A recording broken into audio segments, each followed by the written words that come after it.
All right, ready for another deep dive? Today, we're heading straight to India.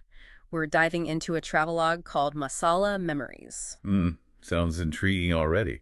Food and travel, what more could you ask for? Right, but this one's a bit different, a bit deeper than your average travel journal. Hmm. We've got excerpts here that really get into one person's exploration of Sikhism, and I'm particularly fascinated by the whole blend of personal transformation, cultural immersion, and spiritual exploration that just jumps out from these pages. What were your first impressions? Well, what I find fascinating is how this journey unfolds. It actually starts back in 2017 when the author travels to India for the first time. Like many are, they're drawn to this romanticized image of incredible India. Right, the classic eat, pray, love fantasy. Yeah, exactly. Yeah. But the reality, particularly in Delhi, hits them pretty hard. They're honest about the poverty they encounter, the sensory overload that kind of challenges their preconceptions of what India would be like. It's like they went in with one picture and then reality kind of went and ripped the lens cap off. But it's in those moments of chaos that sometimes the most unexpected things happen. Exactly. And that's where Gurudwara Bungla Sahib in Delhi comes in. Amidst all that chaos, they stumble upon this place and find this sense of tranquility that really stays with them. It's like a seed is planted. It makes you wonder, though, right? If their introduction to India had been all rose petals and incense, would the peace of the Gurudwara have had the same impact? Would it have resonated as deeply? That's a really interesting question. It's like that contrast really highlights the impact. Yeah. So they go back home to Arizona and start exploring Sikhism at a local Gurdwara. And this is where things get really interesting because it leads to a real turning point. Ooh, a turning point. I'm all ears. Tell me more. Well, this particular Gurdwara has strong ties to 3HO and Yogi Bhajan. Now, for those unfamiliar, Yogi Bhajan was, well, a controversial figure. He played a big role in popularizing Kundalini Yoga in the West, but he also faced a lot of accusations of, shall we say, deviating from traditional Sikh teachings and maybe even creating a bit of a cult-like following. Ah, I see where this is going. So our traveler gets caught up in this world. For a while, yes, they're drawn to the community, but over time, inconsistencies and red flags start popping up. So what do? They start digging deeper, researching, talking to people, and eventually they uncover the truth about Yogi Bhajan and 3HO. And that truth is? Well, let's just say it leads them to make a very difficult decision. They break away from that Gurdwara, essentially choosing what they believe is a more authentic path. That takes guts, to walk away from a community you've been a part of, especially when you're still trying to figure things out yourself. Absolutely.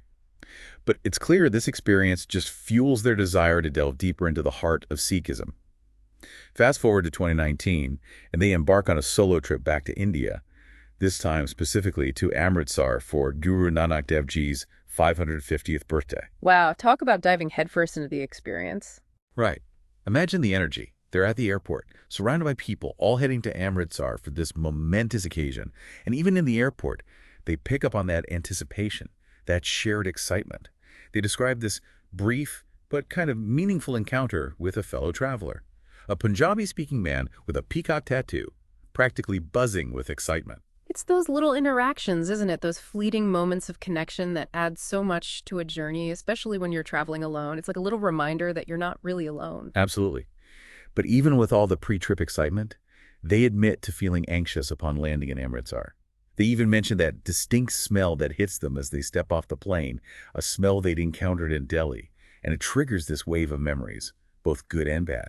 It's amazing how a scent can do that, transport us back to a specific time and place. It's like it becomes intertwined with their whole experience of India. And as if landing in a foreign country wasn't enough, their arrival takes an unexpected turn. Oh, yes. Because things rarely go exactly as planned, do they?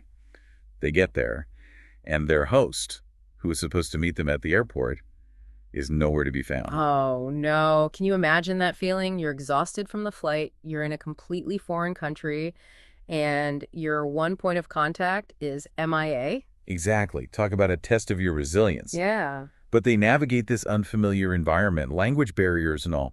It's pretty impressive that they don't just completely fall apart. Right. I mean, I'd probably be huddled in a corner with my luggage, frantically trying to remember if my travel insurance covered abandoned at the airport. Well, luckily for our traveler, they do eventually connect with their host and arrive at their home in Amritsar.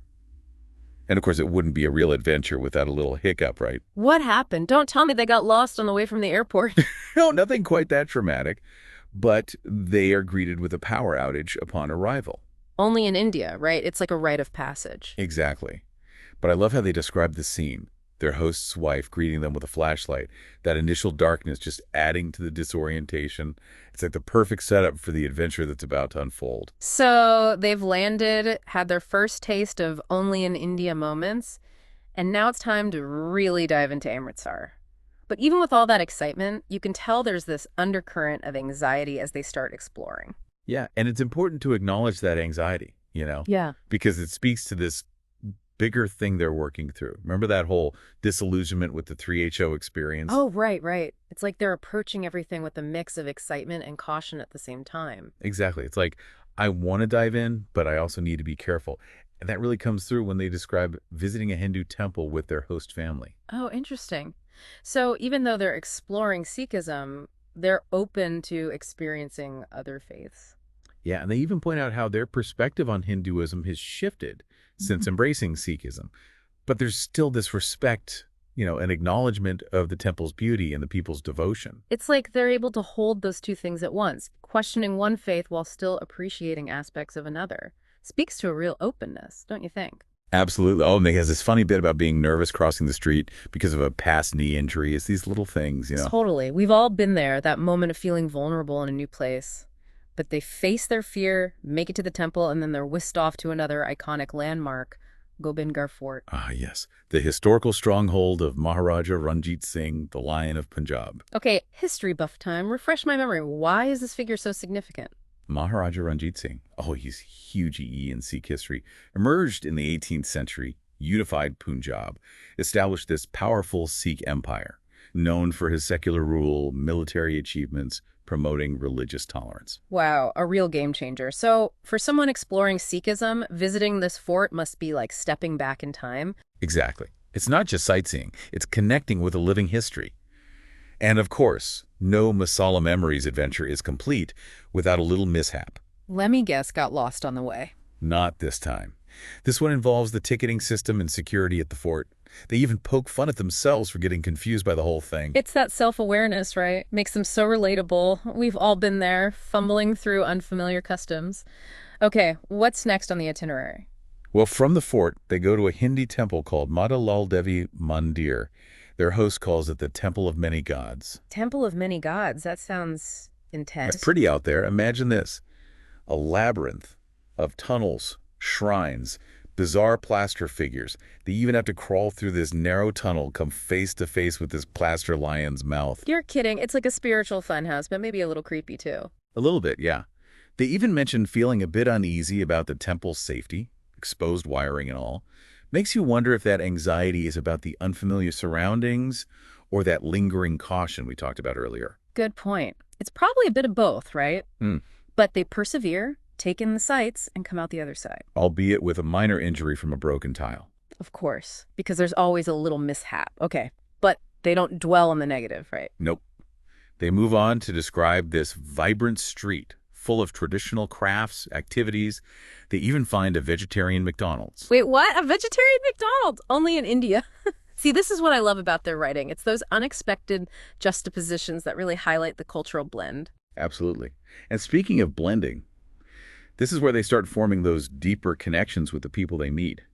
Navdeep, the Nihang artist, Antonella, the Italian photographer, Daman, their guide, Rasta, the tattoo artist, and then there's Vaikitar Singh, Ilder Nihang, and Nirver Singh, who becomes a really close friend. It's like this amazing group of people, all from different walks of life, are coming together in Amritsar. And this is where the travelogue really shifts. It's not just about the author's internal journey anymore. It becomes about this community they find. So we've got this incredible group all drawn to Amritsar, and they're really diving into the experience. It's not just tourism at this point, right? It's like they're getting this insider's perspective, like that visit to Gurdwara Sri Chulna Mahal Sahib with that historic wall. I can only imagine the stories those walls could tell. It's exactly. Full of history, faith.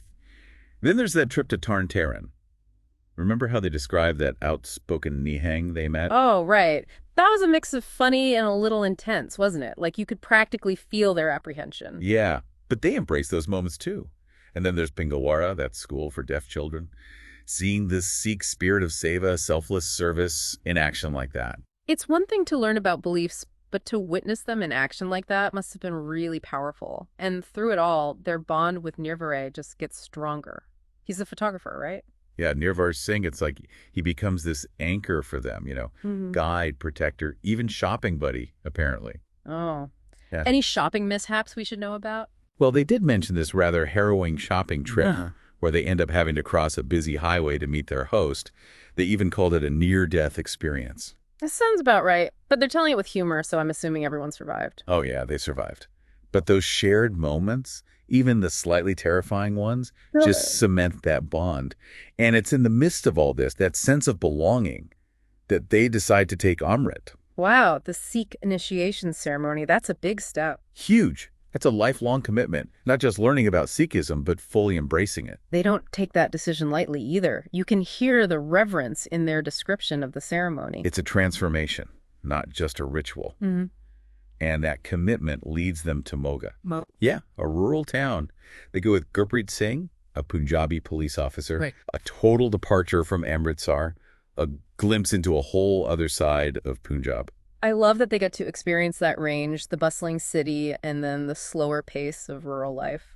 It rounds out the picture, doesn't Yeah. it? And even as they're packing to leave, getting ready to go home, those little moments, those memories. Like what? Folding that dupatta they bought with Vandana, remember? Their new roommate. Dodging sketchy characters in a crowded Punjabi clothing shop. Right. It's those everyday things that become so much more when they're infused with these experiences. Exactly. And that final goodbye at the airport. Nirvar, their host's son, Kurtej, they all stay with them till the last possible second. You can just feel that weight, even without them explicitly saying it. Those goodbyes after you've really connected with people. It really speaks to the power of travel, doesn't it? Yeah. Those encounters, those shared experiences, they change us. They do. And as we close the book, so to speak, on Masala memories, it's clear this journey was about so much more than just checking places off a list. It was about finding a sense of belonging, a spiritual home in a way. And that really makes you think, what was it that resonated most? The exploration of faith, the human connections. Right, what stayed with you? Because ultimately, these deep dives, they're not just about the stories themselves, they're about what those stories spark in us. So as you navigate your own path, consider this. What unexpected journeys might lead you to your own sense of belonging, your own deeper understanding of the world and yourself.